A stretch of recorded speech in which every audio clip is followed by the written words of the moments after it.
In a small harbor town called Graymore, where the fog rolled in every evening like a slow gray tide, there lived a young sailor named Corin Ash. Corin had spent 3 years working the deck of an old fishing vessel. He knew how to coil a rope. He knew how to mend a torn sail. But more than anything, Corin wanted one thing. He wanted to captain a ship. Every evening, after the boats came in, Corin would sit at the harbor's edge and talk about it. One day, he would say, I will stand at the wheel of my own vessel. I will read the sky before anyone else. I will be the youngest captain this harbor has ever seen. The old fishermen would nod politely. The younger sailors admired him. Even the harbor master, a stern woman named Petra Voss, would hear him speak and simply say nothing at all. Corin mistook her silence for doubt. He decided he would prove her wrong. One autumn morning, an opportunity arrived.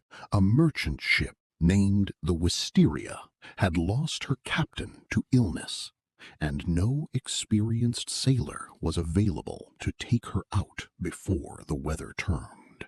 The ship's owner, desperate to make the trade run before winter, offered the wheel to anyone willing to take it. Corin volunteered immediately.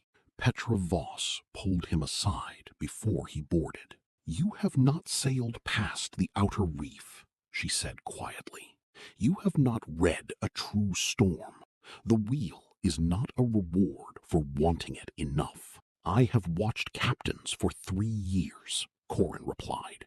I know what to do. Watching is not the same as knowing, Petra said. But Corin had already made up his mind, and the merchant needed no more convincing than a confident young man willing to sail. The Wisteria left the harbor the next morning, her sails full, her new captain standing tall at the wheel.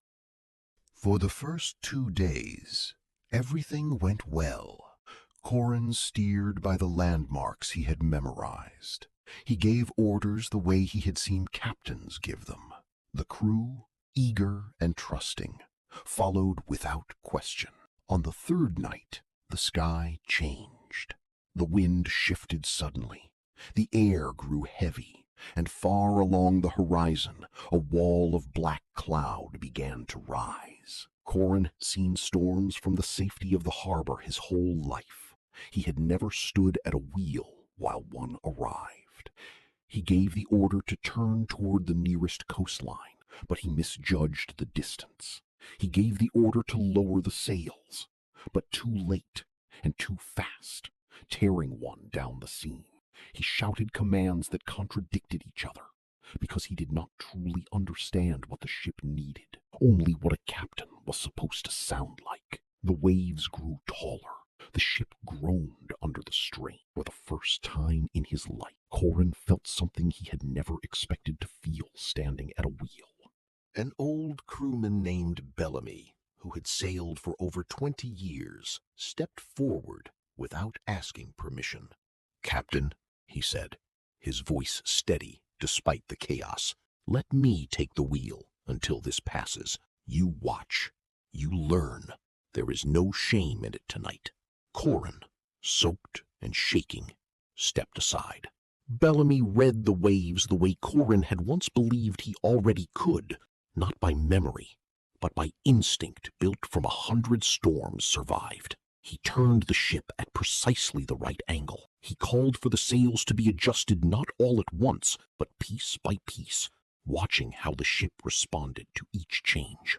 Slowly, painfully, the Wisteria came through the worst of it. By dawn, the sea had calmed into a tired gray stillness, and the ship, battered but whole, limped back toward the coastline to repair before continuing home. Corin sat alone at the bow as the sun rose, and for the first time, he understood the difference between wanting to be a captain and becoming one. When the Wisteria finally returned to Graymore, Corin expected shame. He expected the harbor to laugh at him. Instead, he found Petra Voss waiting at the dock, arms crossed, her expression unreadable. "I heard," she said simply. "I almost sank the ship," Corin admitted. "I almost got them all killed. I wanted the wheel so badly, I never stopped to ask if I understood what it meant to hold it." Petra nodded slowly.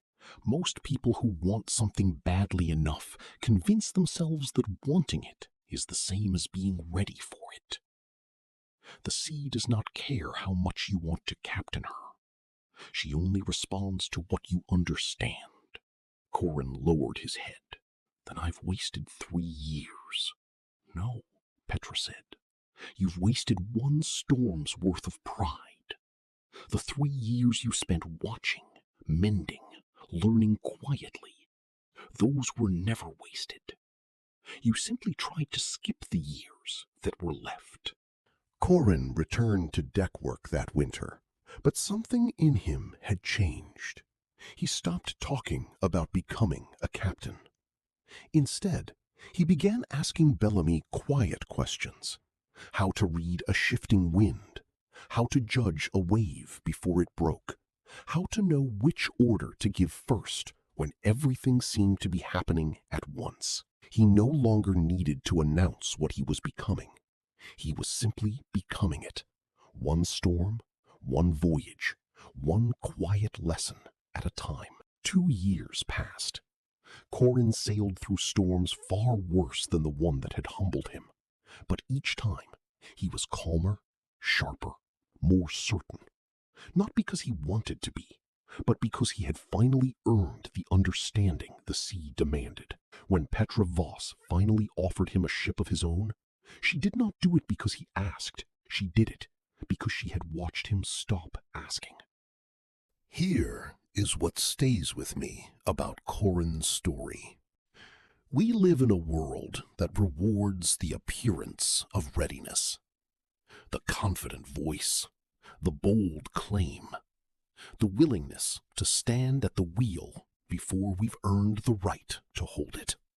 And sometimes that confidence is even mistaken for skill, right up until the moment the storm arrives and reveals the truth. Real mastery is rarely loud. It is built quietly, in the years no one is watching, mending the small sail, learning the quiet lesson, asking the patient question instead of announcing the confident answer. The sea did not care how much Corin wanted to captain her. It only cared what he understood. And I think, in our own way, that is true of almost everything worth becoming. If this story stayed with you tonight, take a slow breath and let it settle. If you'd like more stories like this, quiet, honest, and carrying something worth remembering, subscribe to Soul Morath and join us for the next story. Until then, rest well and take care.